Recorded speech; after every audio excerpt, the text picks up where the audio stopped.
Hey everyone, Professor Zirk here with a brief lecture on youth culture. One of the things that I think is important to note is that youth culture is an evolution, and even though in this class we will be focusing on the 1960s and 70s, we will end with the modern era.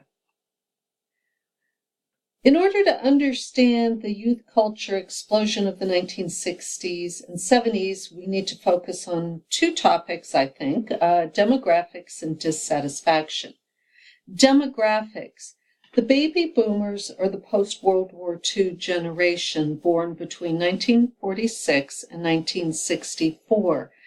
There are epic number of young people born, and the population of baby boomers dwarfs all the other generational aspects during the 60s and 70s. And because youth are more likely to advocate for change, push social boundaries, cultural boundaries, and create new art, this wave of young people takes over the cultural revolution in the United States, Western Europe, Mexico, a lot of places in this country.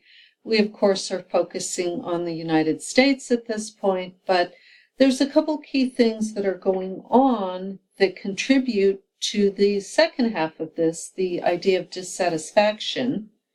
One is birth control. So in this era, birth control starts becoming widely available, and this allows women freedom to control their reproduction, to control how many children they want to have, when they want to have children, or if they want to have children.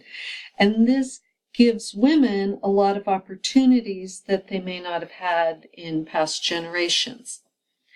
Then we have suburbs. Suburbs, of course, start here in a big way in Southern California following the war, when many military men and women who were stationed, probably here in San Diego for a great many people, they decided they wanted to stay here and not go back to the cities or states where they grew up. And this explosion of people needing housing leads to this idea of suburbs where everybody can have their own little piece of the American dream. And then, because the basic necessities are taken care of, and people need to have food, water, shelter, medical care, family relationships. And once those things are taken care of, and you might learn more about this in a sociology class, but those are the basics. Once people have those functions fulfilled or those needs fulfilled, then that leads people into a search for meaning. And the search for meaning comes up short with the United States of America, specifically with the promise, with the ideals on which this country was founded. I don't know, remember earlier in the semester when we discussed, the Declaration of Independence and all men are created equal, i.e. all men of European ancestry who own land are created equal. Well, now we're moving into this generation that's really focused on the meaning of the Declaration of Independence, that all people are created equal. So people are searching for meaning in their life. They're focused on this promise of American equality. We have the civil rights movement working very aggressively to give African Americans the rights that European Americans enjoy in this country, or did at that time.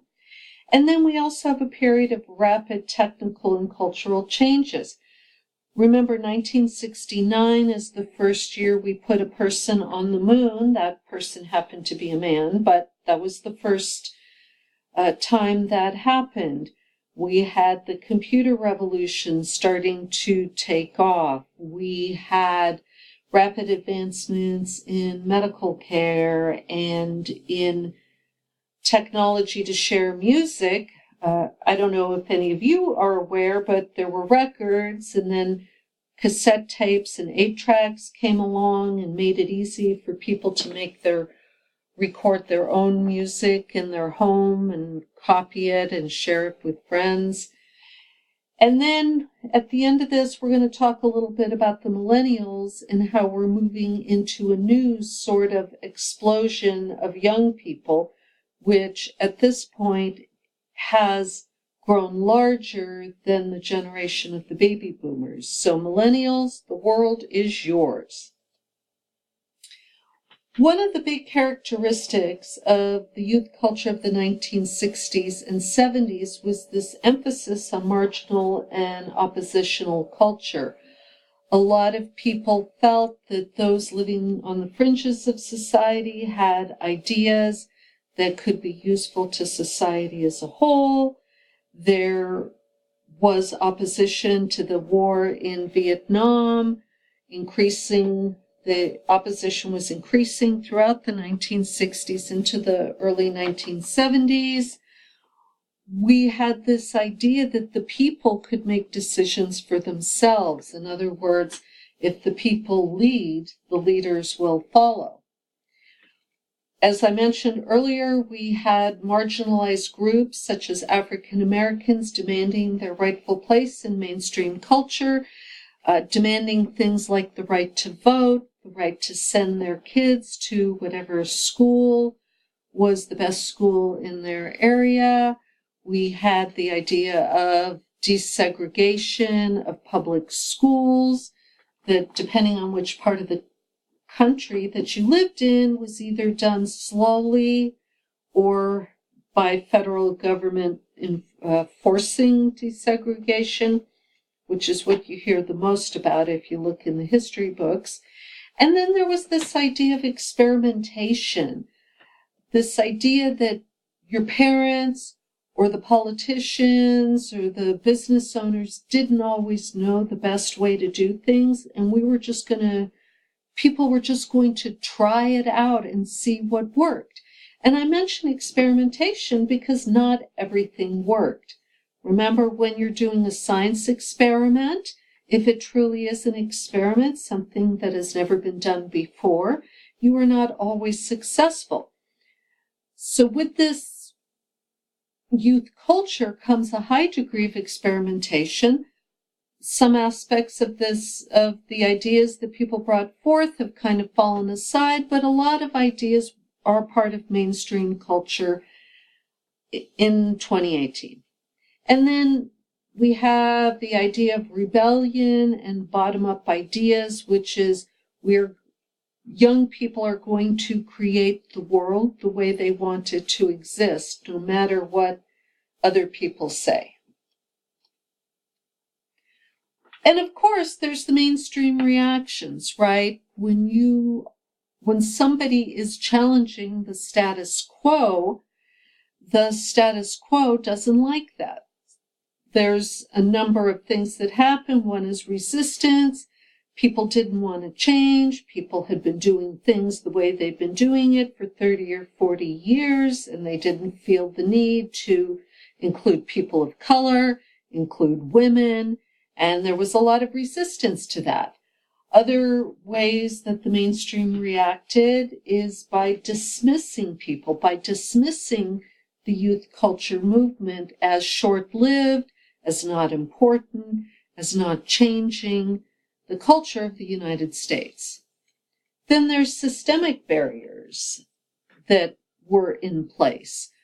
For example, women didn't have a lot of access to places of power in this country, and arguably they are still significantly underrepresented.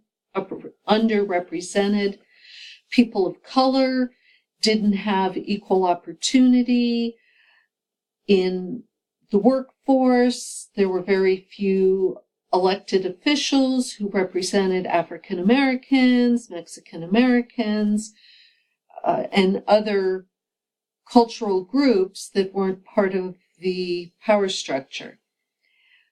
There is family pressure. If we love our family and we want to change something, but our family resists, there's a barrier there.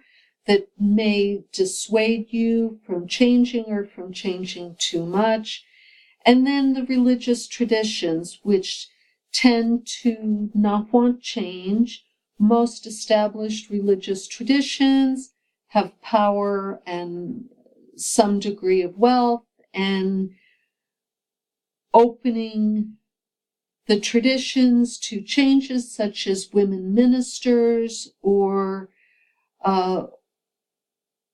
interfaith services or congregations that combine people from a wide range of cultural backgrounds or ethnic backgrounds were not part of what was normal back then, and all these various powers that be resisted.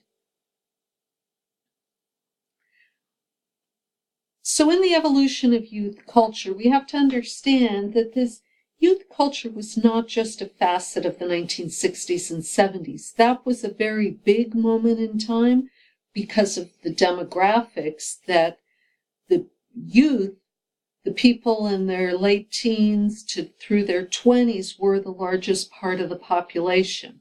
And we're in a similar scenario again with the millennial generation. But all generations create their own culture. We've seen that when we looked at modernity, when we looked at the Baroque, how new artists, new composers came along and changed the artistic forms. So I want to leave you with a couple of questions here, because if you are part of the youth, there's some things you want to think about. What are you rebelling against? Or are you? What means do you use to challenge the status quo? Do you shop to support your values? Do you vote to support your values? Do you march in the streets? Are you involved in a church group that reaches out to underserved populations? The means are endless. And then how do these constant challenges of the evolution of youth culture impact the arts and culture in the United States? What new ideas, new artistic trends are arising now, and which ones arose in the 60s and 70s in response to youth culture? And that's your food for thought for the day. And I'll leave you with this photo from the March on Washington, 1963. That's Dr. Martin Luther King and Malcolm X in the front there. And they're not asking for much. They're asking for the right to vote. They're asking for desegregation. They're asking for jobs. They're asking for the rights to be treated as equal citizens in the United States of America. That's it for today. Hope you enjoyed it. Bye.